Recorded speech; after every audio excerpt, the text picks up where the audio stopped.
Hi everyone. So in this video we'll discuss the computational complexity of backpropagation, and that's in the first half, and in the second half of this video we'll discuss the approaches that exist for actually implementing backpropagation in a programming environment.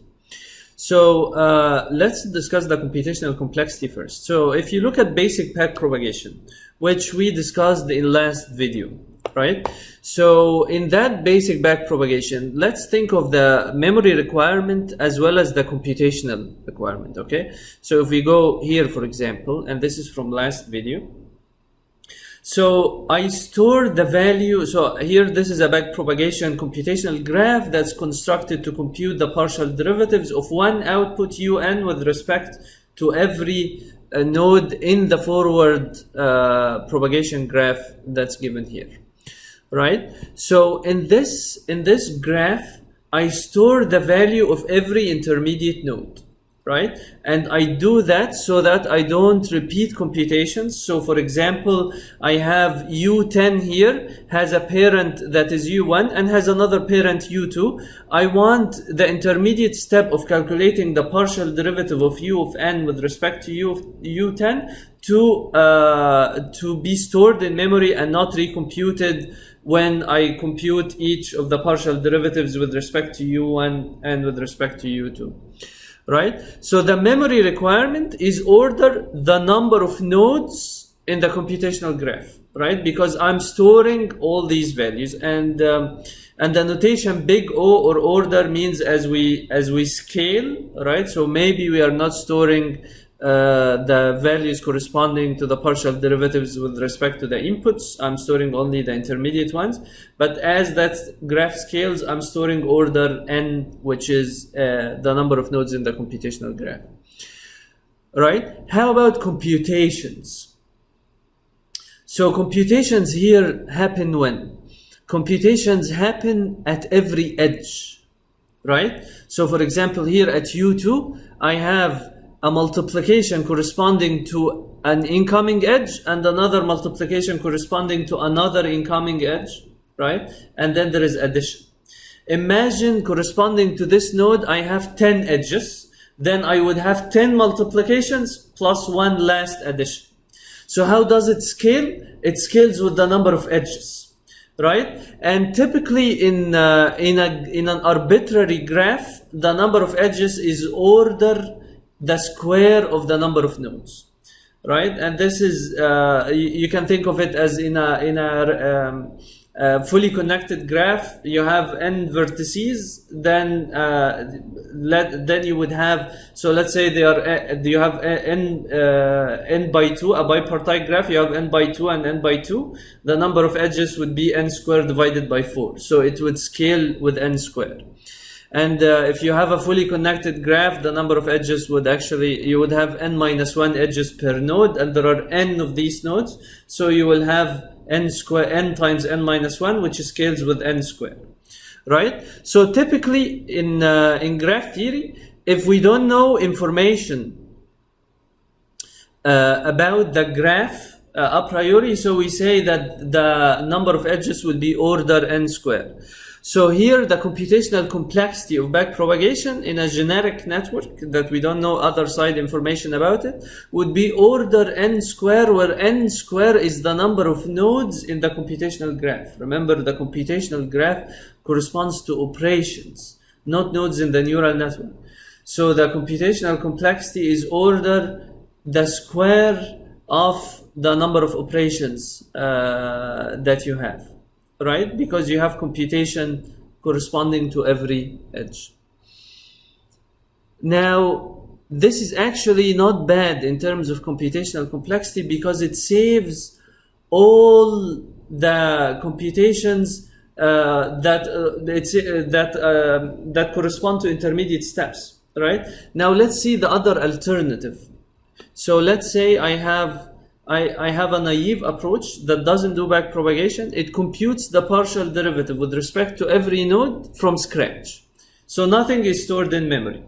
So if I have, for example, here, I want to compute partial un, partial u2, I don't reuse anything that was computed when calculating partial U and partial U1. Okay? So basically what we do is that to compute the partial derivative of the output with respect to every node, you consider all the paths, right? And we have the notation U pi 1 to U pi t as all permutations. Pi is usually used for permutations. So all paths between uj and un, and across this path we compute the derivative. So we are using the chain rule of the first order derivative along every path. Okay. Now here there is no memory requirement, so I compute every time. Every time I want to compute the partial derivative of the output with respect to an intermediate node, I recompute everything. But the computations is exponential in n, because the number of these paths is exponential in n, right? So in a graph that has n nodes, to evaluate the number of all the possible paths between two nodes, this is typically exponential in n, right? So here this is polynomial in n, here this is exponential in n. But at the same time, there is no memory requirement for the naive approach. So these are the two extremes. Now there could be solutions that lie in between, right? So on one extreme you have a memory requirement, order the number of operations, computations polynomial in the number of operations. On another extreme you have no memory requirement at all and computations exponential in n, right? Typically in many cases you would need solutions that strike the balance between the two, right? But backpropagation introduces this alternative, that instead of doing this huge number of computations, you could reduce it at increased cost in memory. Now, typically there are two main approaches to carry out backpropagation. One is called symbol-to-symbol differentiation, and the other one is called symbol-to-number differentiation. And the difference is that in symbol-to-number differentiation, given the input values, we compute the gradient numerically and return the values, right? So that we are still doing backpropagation and we are still having the memory requirement and so on. But for every input value, right? So we are not constructing the backpropagation graph in terms of the symbols, right? So for every input value, we compute the gradients numerically and return the values, right? And then numerically means the gradient at the end of the day corresponds to first order derivative, so means it's the sensitivity to small changes. So this is computed numerically, and then the values are returned. This is used in Torch, like in PyTorch and Caffe. The other approach, which is more modular and allows more for scaling to other operations, basically it's called symbol-to-symbol differentiation. It creates a computational graph for computing the derivative, right? So for example, here I have W, X, Y, this is the forward propagation. I augment the computational graph with new nodes corresponding to how the derivative should be computed, right? And moreover, for every operation, this F prime, the expression for computing the derivative is incorporated in that new computational graph.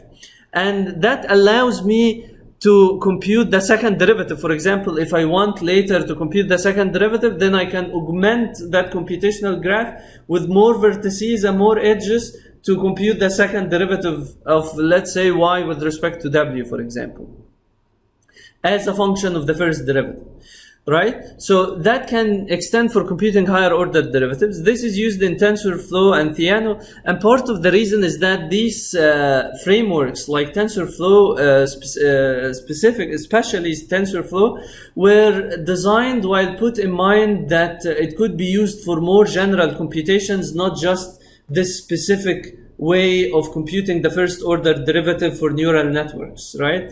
And TensorFlow specifically is designed with that spirit in mind, and from the name, tensor is the generalization of vector to multiple dimensions, so it involves optimizations that involve operations that include tensors in general, not just vectors or matrices or any special case. And that's why in TensorFlow you have this, when you define a new operation, you define how to backpropagate this operation. So for example, let's say ReLU is a new thing. I define this nonlinear activation, which is the ReLU, and I give the expression for computing the derivative of that new operation when I do backpropagation. And this is called the bprop method. Thank you.